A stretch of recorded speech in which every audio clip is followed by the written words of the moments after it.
Hola, buen día. Pues bienvenidos ya a las últimas clases de nuestro curso. Me gustaría pues poder hacer un pequeño resumen para poder abordar los temas que vamos a revisar en esta semana. Y a manera de resumen, bueno, pues nosotros a lo largo de este curso revisamos al principio algo que se conocía como el método de observación, que consistía en aprender a hacer una descripción objetiva centrada en la metodología de la investigación.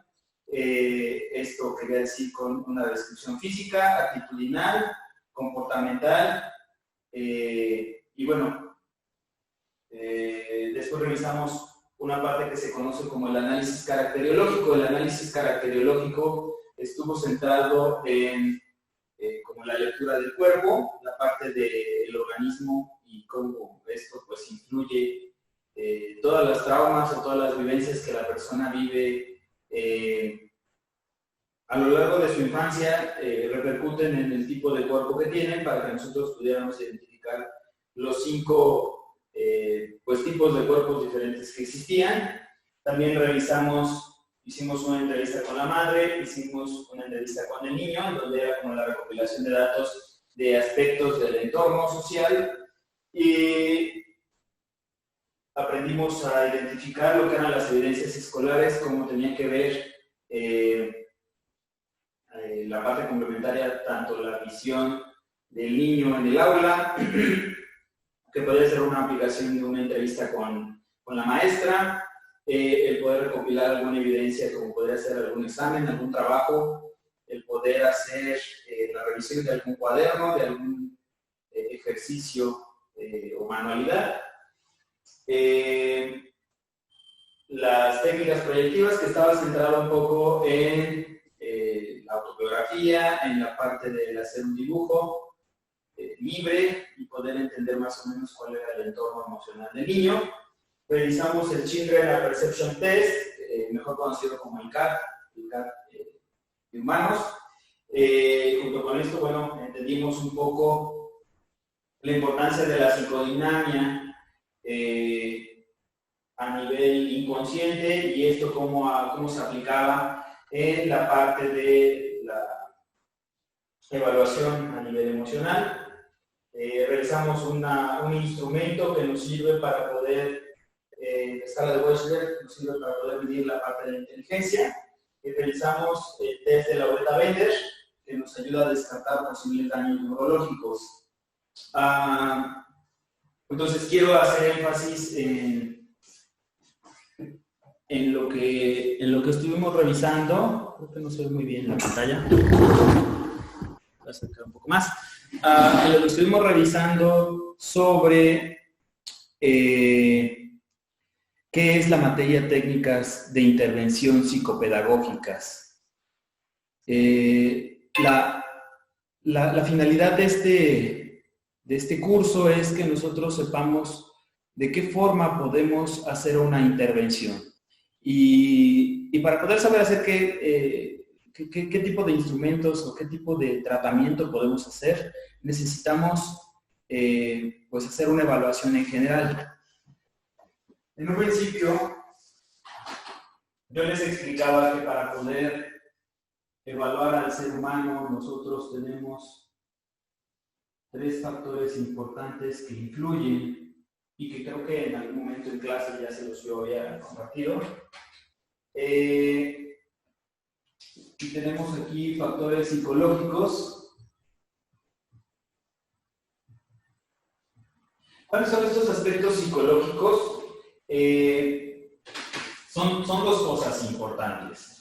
La parte de la psicología tiene que ver con lo que nosotros pensamos, cuáles son nuestros pensamientos, y con otra parte muy importante que son nuestras emociones, cómo nos sentimos. Ajá. Entonces, siempre que hablamos de la psique o de la psicología, nos dedicamos a logos, ¿no? Tratados, y psique, mente o alma, de acuerdo a los filósofos pero también hemos visto que no nada más se relaciona con esta parte, con la parte de los pensamientos, también tiene que ver las emociones. Porque decía, creo que Sócrates, no me recuerdo, pienso y luego existo. La parte de los pensamientos, de las emociones, están relacionadas. Y nosotros vimos aquí un aspecto todavía que me gusta como a relacionar y que está relacionado con la estructura de nuestro cuerpo. No nada más somos pensamientos y somos emociones, también tenemos un cuerpo físico, ¿no? Y en este cuerpo físico, pues todas las partes emocionales de pensamiento impactan. Y fue una parte que nosotros empezamos a identificar con la parte del análisis caracteriológico y con la parte observacional. Es decir, que una de las cosas que logró que la psicología se volviera una ciencia tiene que ver con la parte de la evidencia científica. ¿Cómo se hizo esto? Pues mediante la observación. Se dieron cuenta que cuando una persona es enojona, cuando una persona es insegura, cuando una persona es muy alegre, el semblante, ¿no? El cuerpo, los rasgos físicos nos hablan también. Son el reflejo de lo que hay adentro, son el reflejo de lo que tiene el alma. Entonces, por eso es que nosotros estamos identificando estas dos partes. Ahora, ya que ya tenemos esta parte observacional, nos metimos un poquito más a profundidad con el tipo de procesos emocionales que vive el sujeto, cómo impactan el tipo de cuerpo que la persona puede llegar a desarrollar. Entonces, en esta parte decíamos que no nada más es la parte psicológica. Cuando nosotros hacemos una evaluación o queremos hacer una intervención, necesitamos considerar otros aspectos que también son importantes. La parte biológica y la parte social. En la parte social, no nada más soy lo que pienso y lo que siento.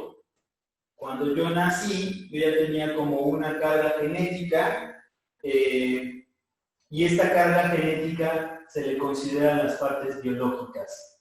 Y entonces en la parte biológica, algo que ya está dado desde que nosotros nacemos, tiene que ver con el coeficiente intelectual, ¿no? El CI. Y entonces en este apartado nosotros ya podemos hablar de que pues algo que nos va a ayudar a identificar el tipo de recursos que ya tenemos es justamente esta escala de Wechsler, ¿no? La escala de inteligencia, para ver las diferentes, aquí revisamos que no nada más tenemos un tipo de inteligencia, hay varios tipos de inteligencia. Daniel Goleman nos habla de la inteligencia emocional, que nos habla de que incluso hasta para comportarnos y reaccionar emocionalmente podemos utilizar diferentes recursos. Pero aquí dividimos la inteligencia en inteligencia matemática, en inteligencia ejecutiva, en inteligencia verbal, en la velocidad de procesamiento, y que todos estos aspectos forman nuestras capacidades para resolver nuestras situaciones día a día. Y bueno, junto con esta parte, el entorno social, ¿no? Entonces, la parte social tiene que ver con el entorno. Tengo que evaluar en dónde nació, quiénes son los padres, cuál es el nivel de educación, cuáles son sus ingresos, cuáles son los hábitos, las costumbres, los problemas que vive en su sociedad, si hay problemas religiosos, económicos, legales, de pareja, de familia. Y entonces todos esos apartados los revisamos en la entrevista con la mamá. Si en la parte social, las expectativas de la mamá sobre el niño, pues ¿cuáles son? En la entrevista con el niño vimos cuál es la propia percepción. Es decir, desde aquí, ¿qué piensas sobre su entorno? ¿Qué cosas le gustan? ¿Qué cosas le dan miedo? Y bueno, pues las evidencias escolares nos ayudan para entender un poco el contexto en el que vive en la parte de la escuela, porque aquí, hablando de la parte social, está la parte familiar, está la parte escolar, y bueno, en las personas que trabajan, pues la parte laboral, ¿no? La parte de a lo mejor la iglesia, o la parte de la cuestión política, los problemas sociales, los antecedentes históricos del país, etcétera, etcétera. Todo esto cómo impacta en la persona. Entonces, pues sí, ahorita estamos hablando de que con esto del COVID se dio un fenómeno social que de alguna forma impactó en su forma de pensar y en su forma de sentir. Ajá. Cambió, impactó en todas las condiciones psicológicas, debido a que este factor no es un factor aislado, la parte social no es ajena. Entonces, al final de cuentas, nosotros somos esta mezcla de estos diversos factores. Entonces, cuando nosotros combinamos estas cosas, da como resultado lo que soy yo actualmente. Ahora, yo les voy a pedir que por favor para esta semana entonces ustedes puedan empezar a hacer una integración. Hay quien a lo mejor de forma anticipada ya empezó a hacer devoluciones. Yo nunca les pedí que hicieran una devolución, pero entonces vamos a tratar de empezar a sacar un resumen. Si nosotros hicimos las cosas de manera correcta y como de manera ideal, yo tengo todas estas cosas de una misma persona, de un mismo individuo. Es decir, mi observación, mi entrevista, mis técnicas que apliqué de evaluación son con el mismo sujeto, y entonces yo voy a tratar de hacer una integración de mis resultados. ¿Qué obtuve aquí? ¿Qué obtuve acá? ¿Qué obtuve aquí? ¿Qué obtuve aquí? Para que entonces nosotros podamos hablar de hacer una devolución. Ya la persona me dio la oportunidad de que yo le pudiera evaluar. Ahora, ¿cuáles son mis recomendaciones? Bueno, de estos aspectos, de estas tres esferas, ¿cuáles son las cosas a las que yo llego como conclusión? Tenemos que los aspectos psicológicos, pues ahí va a entrar, en esta parte, entra esta parte, ¿no? Las técnicas proyectivas, el dibujo libre. ¿Qué resultados obtuve en la escala del CAT, en la prueba del Children Perception Test? ¿Qué noté que requiere el niño? ¿Se siente triste? ¿Está abandonado? ¿Está ansioso? Ve a uno de los papás como ausente, ¿no? Y también aquí, en el dibujo, ¿de qué habla? Habla de violencia, habla de muerte, habla de abandono, habla de maltrato, habla de una buena relación con la abuelita. Entonces aquí estamos sacando aspectos emocionales y de pensamiento. En la parte observacional, yo cómo veo al niño, cuál es como mi intuición. Entonces esto también entra con la parte de quién es el niño. Caracteriológicamente, ¿no? ¿Qué me dice que tiene el niño? ¿Cómo lo veo? ¿Lo veo aseado? ¿Lo veo descuidado? ¿Lo veo con sobrepeso? ¿Lo veo chiquito? Físicamente es un niño maltratado, que tiene manchas de anemia, que necesita cariño, se le ve el semblante triste. Aquí entonces también podemos hablar de estos aspectos emocionales que yo noto en su cuerpo. En la parte biológica, como bien decíamos, tiene que ver con todas estas características genéticas, con estas situaciones ya heredadas, e incluso no heredadas también. Ahorita les voy a explicar cómo se valora eso, ¿no? Ahí entra la escala de inteligencia. Nuestra prueba del WIS 4, sé que ustedes no la pudieron realizar, ¿no? Pero entonces, si yo quisiera hacer una integración, yo puedo identificar cuáles son el tipo de inteligencia que puede tener el niño, ¿no? Cuáles son los recursos que puede tener aquí. Y el Bender, ¿no? El test gestáltico de Lauretta-Bender nos permite identificar si el niño presenta problemas biológicos o no. ¿Cuáles son los problemas biológicos? La parte de la maduración, la parte cerebral, ¿no? Una cosa es lo que pienso y otra cosa es hablar de la estructura. Si el niño sufrió un golpe, si el niño tuvo una caída, si el niño tiene un retraso en la maduración, hablando de los lóbulos, entonces esta situación se vuelve un factor primordial. Y la parte social, que está relacionada con todas aquellas características de su entorno, en donde hicimos una entrevista con la mamá, una entrevista con el niño y la recopilación o la observación en el aula de sus cuadernos, de sus trabajos, la entrevista con la maestra, nos van a poder ayudar a tener un panorama más amplio sobre cómo vive este niño. Entonces, la materia se llama Técnicas de Intervención Psicopedagógicas. ¿Cuáles son las técnicas que yo necesito usar para poder intervenir psicopedagógicamente? Primero necesito hacer una evaluación. Para que entonces yo pueda saber cómo voy a intervenir. ¿Desde qué ámbito necesito intervenir? Desde la parte biológica, necesita una resonancia magnética, un estudio por opositrones, necesito sacarle una placa del cerebro.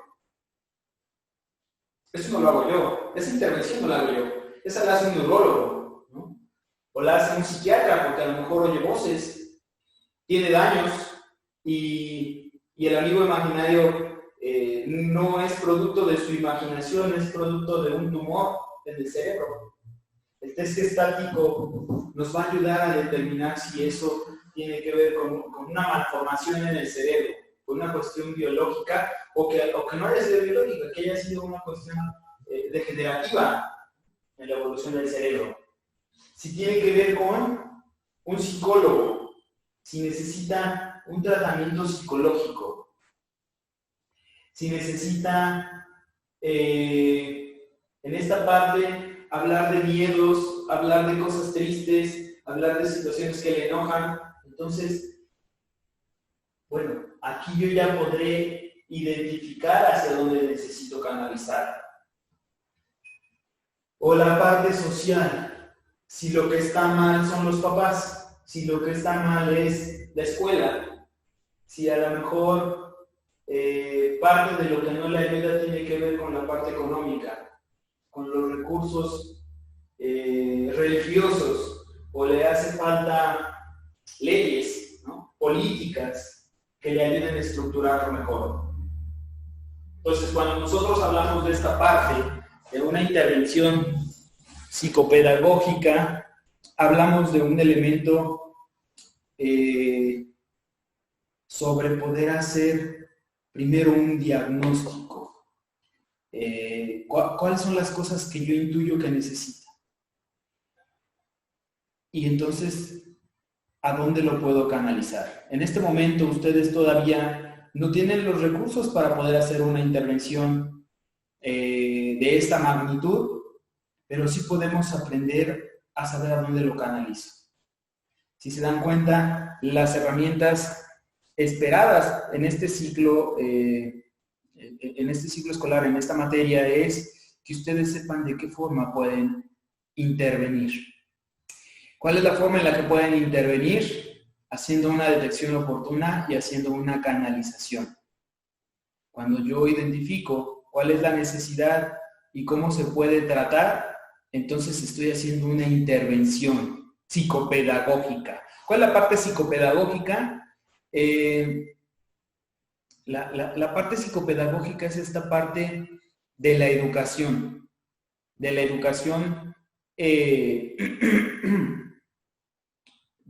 la psicoeducación, del volver a educar a la persona a que pueda pensar de una forma diferente. Nosotros hemos vivido hoy en día una intervención psicopedagógica en estas últimas semanas, en estos últimos meses, en relación al uso del cubrebocas, ¿no? Y para que yo pueda crear un cambio en la estructura de pensamiento, necesito primero dar información. Información sobre cuáles son los daños si yo no uso el cubrebocas. Información sobre la enfermedad. Información sobre cuáles son las desventajas. ¿Y cuáles son las ventajas de utilizar un cubrebocas? Para que entonces yo pueda lograr una modificación en el entorno, en la forma de pensar y en el estilo de vida. Entonces, un aspecto fundamental en la intervención psicopedagógica es todo lo que ustedes están aprendiendo. Ustedes, al estar cursando esta carrera, está cambiando su forma de pensar, está cambiando su forma de percibir el mundo. Y entonces estamos aprendiendo a hacer algo muy básico. Resulta que hay 3 niveles de intervención. Y esto en algún momento creo que también ya se los había compartido. Ajá. Y entonces yo puedo hacer 3 niveles de intervención. Hay una intervención que se conoce como una intervención universal.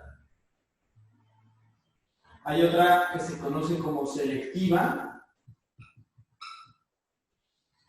Y hay otra que se conoce como una intervención indicada. La intervención universal es una intervención general, que si nosotros habláramos de una pirámide, aquí está el grueso de la población.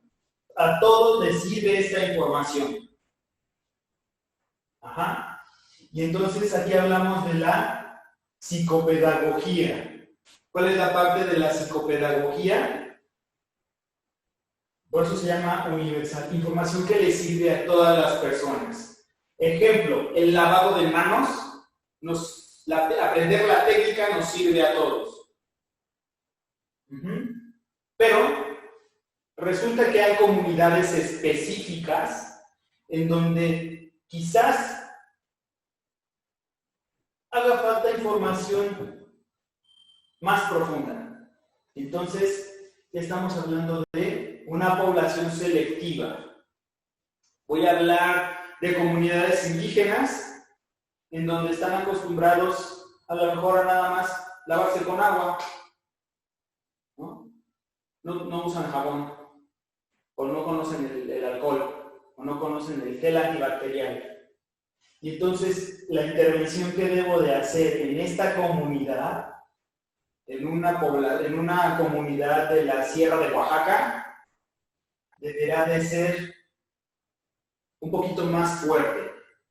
A lo mejor necesito llevar un video, a lo mejor necesito llevar otro tipo de información en donde hable acerca de los microorganismos, de las bacterias, de las enfermedades, en donde haga a lo mejor una parte didáctica, un taller, en donde con un microscopio yo les enseñe qué cantidad de bacterias y de cosas puede haber en su mano y por qué es importante usar el jabón y explicarles a lo mejor lo que nosotros vemos en un comercial normal de jabón, estas personas a lo mejor no lo conocen porque no tienen acceso a esos recursos. Entonces debo de hacer una intervención de segundo nivel.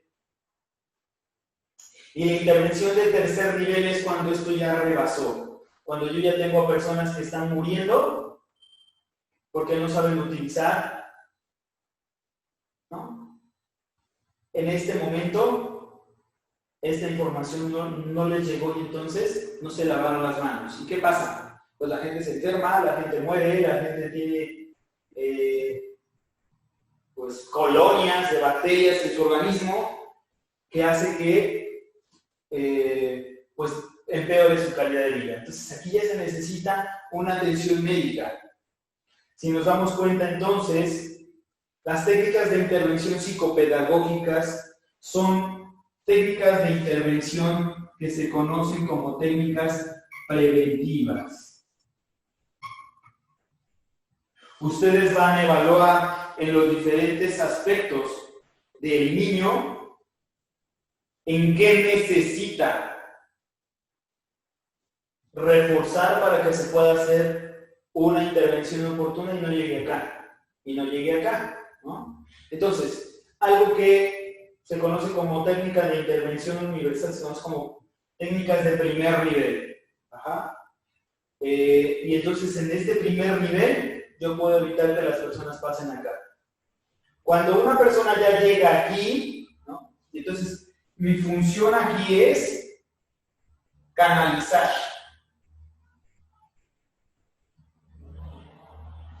Informar. ¿Informar con qué? Con los recursos que ustedes conocen para que cambie la forma de pensar. Ajá. Por eso es psicopedagógica. Porque yo le voy a enseñar y eso, ese aprendizaje le va a ayudar a cambiar su forma de pensar. Ajá.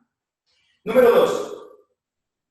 Cuando la persona necesita una intervención un poquito más fuerte, yo ya hice mi evaluación y en mi evaluación yo identifico que el niño vive violencia por abandono por parte de los papás, entonces yo ya sé cuál es el problema. El problema, por poner un ejemplo, son los padres y la recomendación en este nivel es un psicólogo. Ajá. Un psicólogo, pero que se especialice en este problema, en los padres. Ahora, el problema podría ser un problema biológico. El niño no ve bien. El niño no escucha. El niño no puede pronunciar bien las palabras. Porque de acuerdo a la escala de Wechsler, está atrasado en su nivel de maduración en vocabulario. Y entonces, ¿qué es lo que necesito hacer? Pues puede ser, en lugar de un psicólogo, un especialista en el lenguaje. O un especialista en neurodesarrollo. O necesita una medicación porque es muy ansioso. Entonces necesita un psiquiatra. Entonces quito y canalizo a un psiquiatra.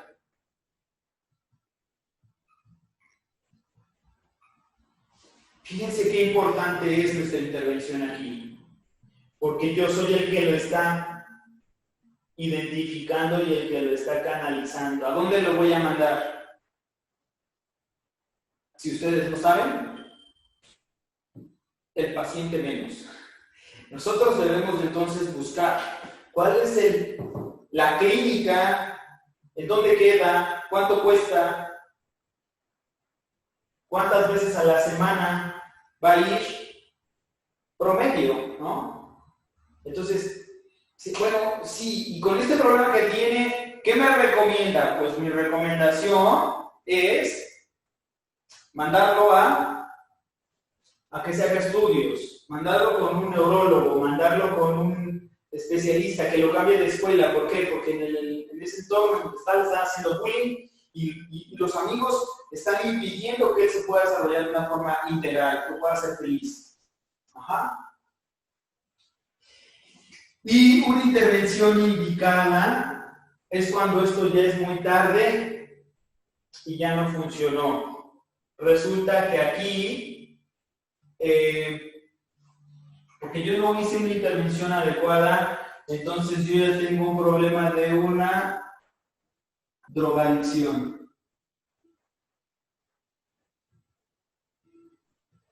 Si yo no hice una buena identificación, entonces ya necesita, ya empieza a robar, ya tiene problemas emocionales, ¿no? Problemas psicológicos, problemas de comportamiento. Como la mamá, el papá lo abandonaron, entonces, pues esto le lleva a tener una baja autoestima.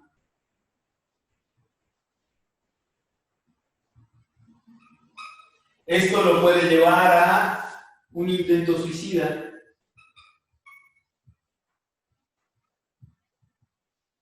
Un trastorno alimenticio.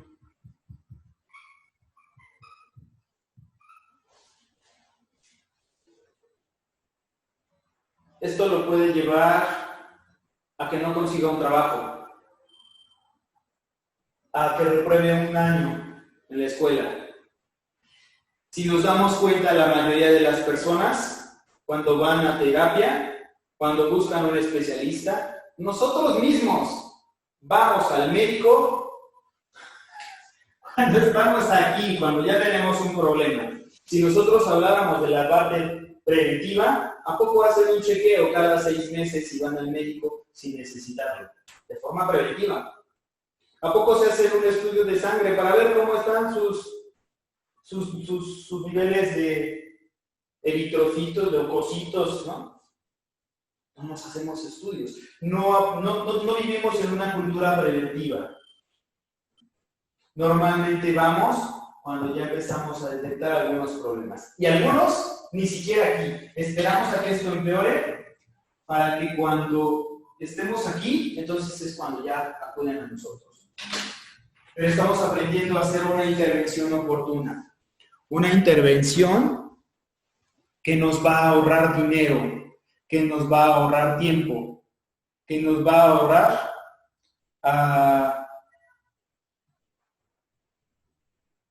el que el problema empeore. Es más fácil empezar a trabajar en la etapa 1, en la parte universal, cuando el problema apenas se detecta o pudiera llegar a desarrollarse, que cuando ya está muy evolucionado. Entonces, una de las cosas que les voy a pedir es que ustedes puedan empezar a ponerme un resumen, ¿no? Estamos en formación, estamos en un proceso de aprendizaje. Les voy a pedir que máximo en una cuartilla, que no rebase la cuartilla, que ustedes me puedan poner los resúmenes de los resultados de los que ustedes obtuvieron, ¿no? Pero quiero que me lo puedan explicar como si yo no fuera psicólogo, como si yo fuera una persona que va a recibir información sobre mi hijo. De tal forma que yo voy a explicar para qué sirvió cada uno de los instrumentos que utilicé, con profesionalismo. Ustedes han visto, cuando van al médico, que el médico les explica con ciertos tecnicismos. Dices, ¡ay! Se oye padre cómo habla un médico, ¿no? O cómo habla un abogado, pero no le entiendo nada. Aquí la parte es que nosotros vamos a utilizar los tecnicismos, pero tratando de explicarle a la persona para que la persona pueda entender. ¿Qué representa? Ejemplo, yo puedo decir, se le aplicó un instrumento conocido como WISC, que quiere decir escala de inteligencia de Wechsler para niños, que ayuda a medir el coeficiente intelectual, sacando como resultado un percentil de 99, que quiere decir,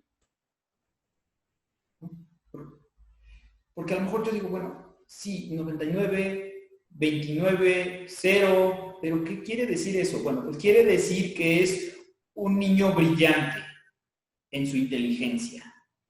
Y cuando yo ya digo brillante, entonces del 0 al 100 salió en el tope, ¿no? Pero yo ya se lo estoy explicando. Estoy utilizando algunos tecnicismos, pero también estoy explicando esos tecnicismos.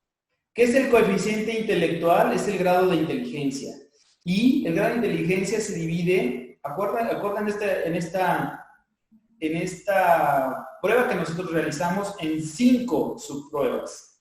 Y puedo explicar, ustedes no van a dar esa devolución, porque no aplicaron ese instrumento, pero yo puedo entonces explicar para qué sirve la subprueba de velocidad de pensamiento. ¿Para qué me sirve la de ejecución? ¿Para qué me sirve la de pensamiento lógico-matemático? ¿Para qué me sirven los indicadores de cada una de estas pruebas y con qué se come, ¿no? Entonces, lo mismo vamos a explicarle qué es eso del análisis caracteriológico. Si ustedes se dan cuenta, debe de quedarles muy claro qué hicimos con cada uno de estos instrumentos, qué medimos, para qué sirvieron, porque si ustedes no lo entendieron y no tuvieron la oportunidad de hacer las aclaraciones en su momento, ahorita va a ser demasiado tarde, porque entonces ahorita esto va a afectar como en su trabajo final. Si hubiera un trabajo final, este sería el trabajo final. No es el que más vale promedio lo mismo que en otras ocasiones. Y junto con toda esta parte de los resultados, ustedes me van a poner una propuesta. ¿Qué proponen?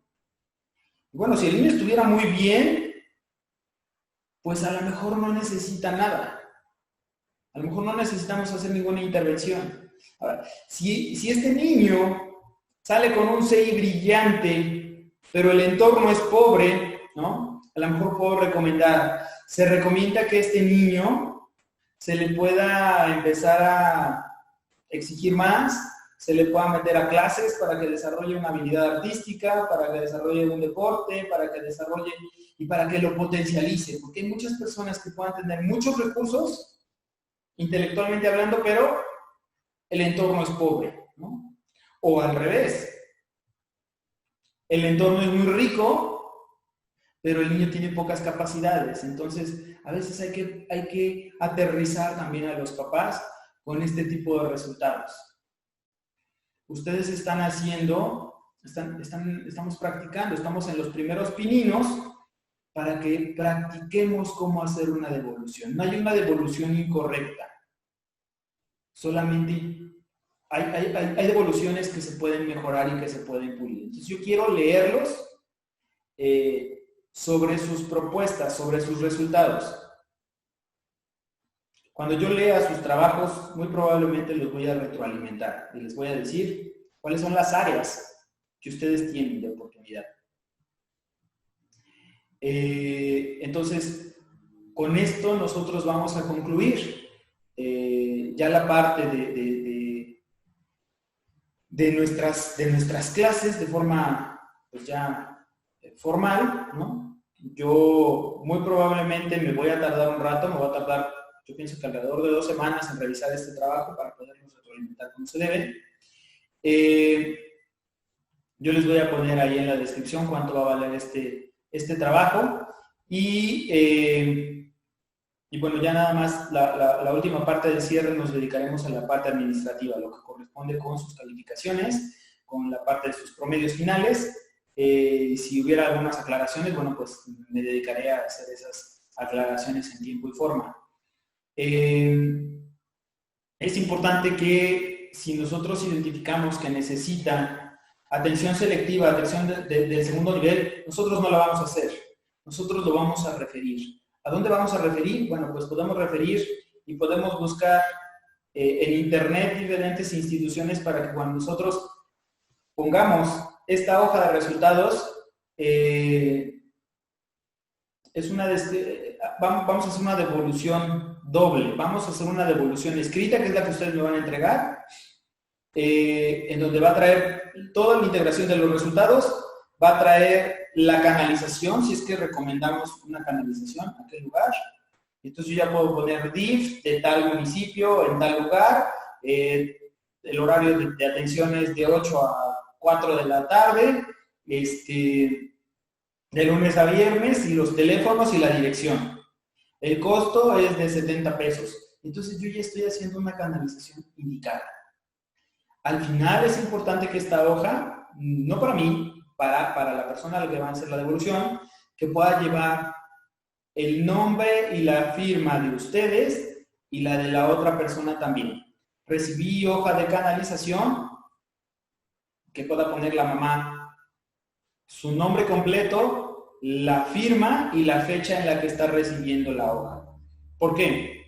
Vamos a suponer que, como en algún momento ya habíamos hablado, yo estoy identificando una posible situación que después se pueda desarrollar en un problema más grande.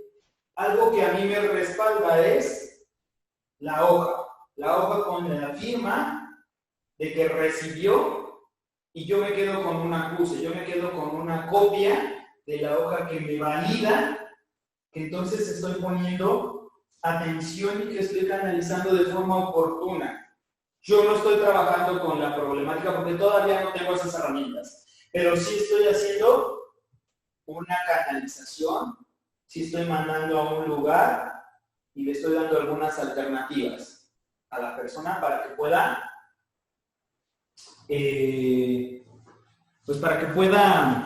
pues ser atendida en un lugar con un especialista que sepa acerca de estas situaciones. Entonces, esta parte es muy importante porque esto, cuando ustedes estén, ya imagínense, titulados con su consultorio, atendiendo a personas, esto me permite que yo no sea negligente en mis intervenciones, que yo pueda hacer un trabajo bien hecho, aun cuando a lo mejor yo no soy el especialista. Si a mí me mandan niños, yo normalmente no trabajo con niños, entonces yo no voy a aceptar niños. Pero sí conozco colegas, o sí conozco lugares, o sí puedo investigar sobre centros que trabajen con niños. Si es una discapacidad especial, bueno, puedo hacer una canalización específica a un lugar en donde sé que van a atender a ese niño con esa problemática.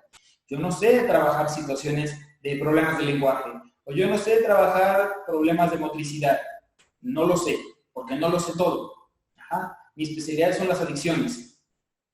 Pero sí puedo canalizar hacia otro lugar. Y eso me quita responsabilidades y éticamente es lo mejor, mandar a la persona al lugar correcto. Entonces, si nosotros entendemos esta parte tan lógica, estoy sabiendo hacer una intervención psicopedagógica.